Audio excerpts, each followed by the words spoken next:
Hello everyone, today at the Joust Studio we bring you a slightly different video.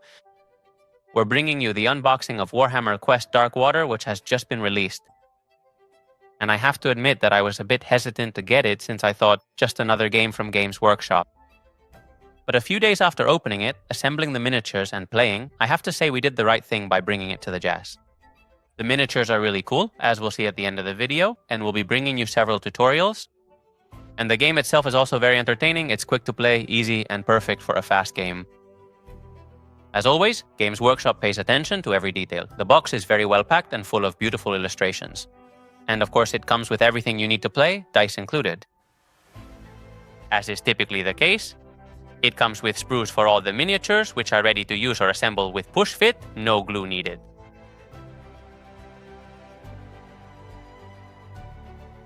Under the sprues, we find a box that will open in a minute. And then there's the map book, which is amazing in terms of quality.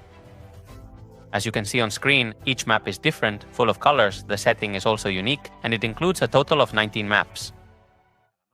Each map is marked with hexagons, which is where heroes and enemies can move. Some hexagons are marked with symbols to indicate where the heroes start and finish, where the enemies appear, where the treasures are located, which spaces are dangerous, and things like that.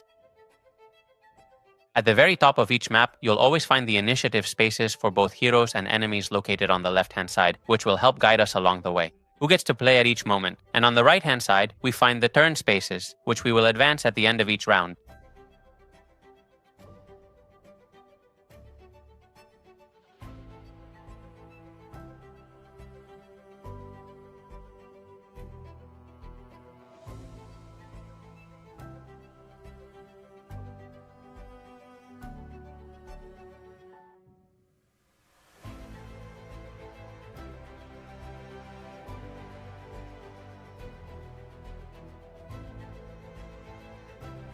Moving on to the box, the first thing we find is a handy and informative quick reference sheet, Genum. And then we find all the cards we'll need for the game.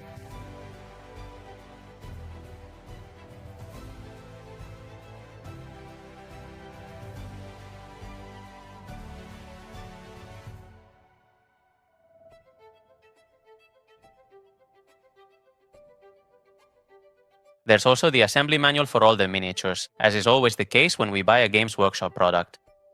As I mentioned before, all the miniatures can be assembled using the push-fit system, without the need for glue.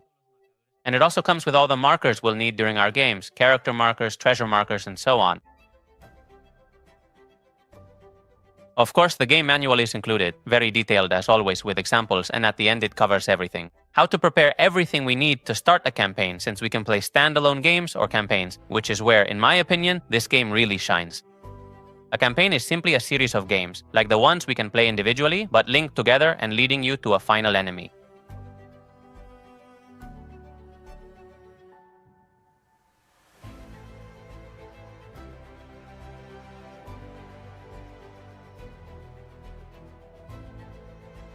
At the end of the manual, we find a detailed map of the Jade Abbey, which allows us to see the different areas where the games we're going to play take place. And, as always, accompanied by a bit of background about the area and the different characters and enemies.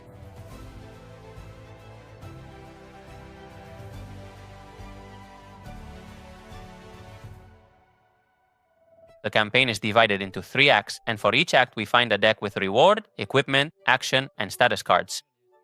In this video, I'll only open those from Act 1, since they recommend not opening them until you've completed the previous act. So, we're going to follow the advice they give us.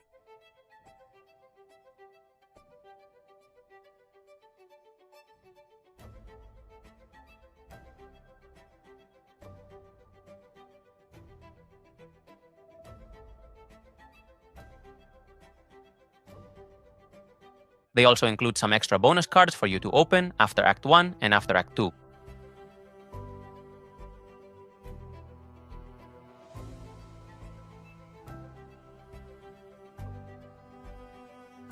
To finish up with the cards, we also find these larger cards, such as these, also for each act, where we find each character in particular.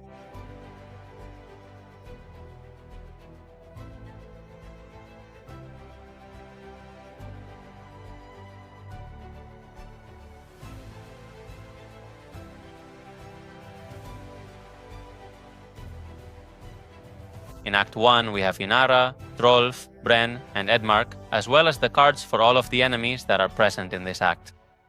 And finally, we have the mission or event cards, which basically describe what each game session is about. Here we can find sessions where we play on the board with miniatures and need to complete a mission, and others are event cards for resting, recovering health, being able to collect rewards with dice rolls, and facing possible dangers. Honestly, the ones I've played are quite entertaining and very quick, and they serve as a nice break between classic board sessions. On these cards, we always have a bit of description or background for the mission, and on the back is where we find all the details to set up the game. I like Games Workshop products because they're synonymous with quality. In this case, they include folded boxes so you can store all the cards, both small and large, organized by acts. So everything ends up perfectly organized. They come flat and ready to be folded and assembled easily. It comes with boxes for the mission cards of each act, for the character cards of each act, and for the small cards like rewards and others.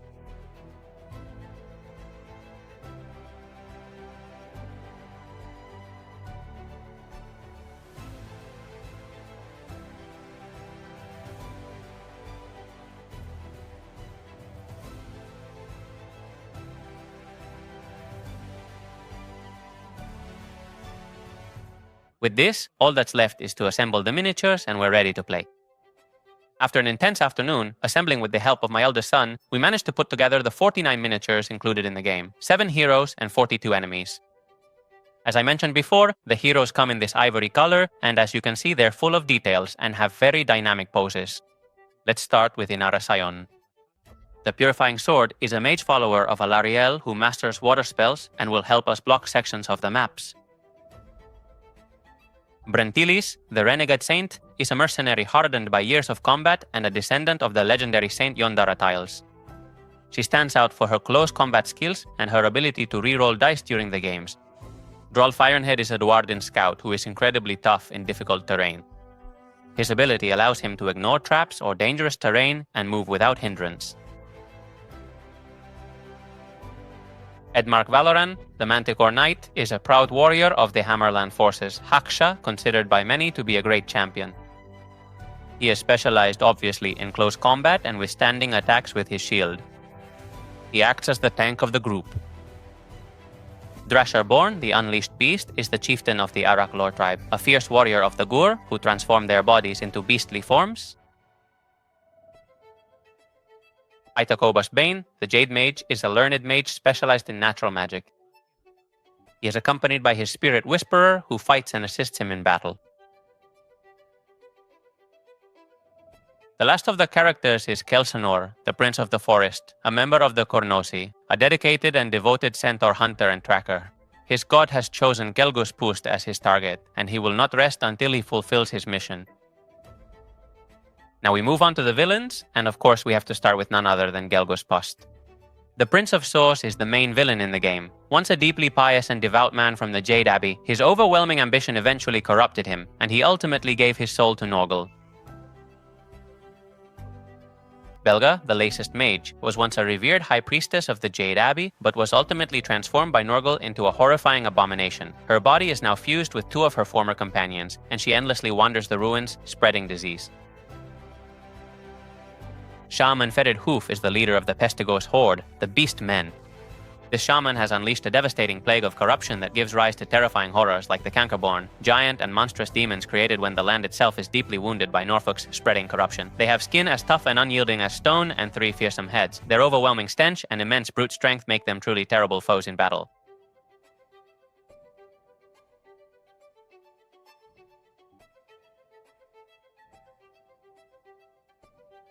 Molgoth, the Ripper, is Gelgush's chief lieutenant, a ruthless and brutal warrior with a mutated arm made for combat. These leaders are accompanied by 8 savage beastmen or pestigors, 14 diseased pox wretches, and 6 elusive mire kelpies. Nay, all of these adversaries will fill our missions with challenges as we try to save the sacred Jade Abbey. And what about the Joust Studio? We're going to bring you several of these miniatures and provide you with guides so you can paint them and have them ready for your games. I hope you enjoyed this video format, and as always, we'll see you in the next one.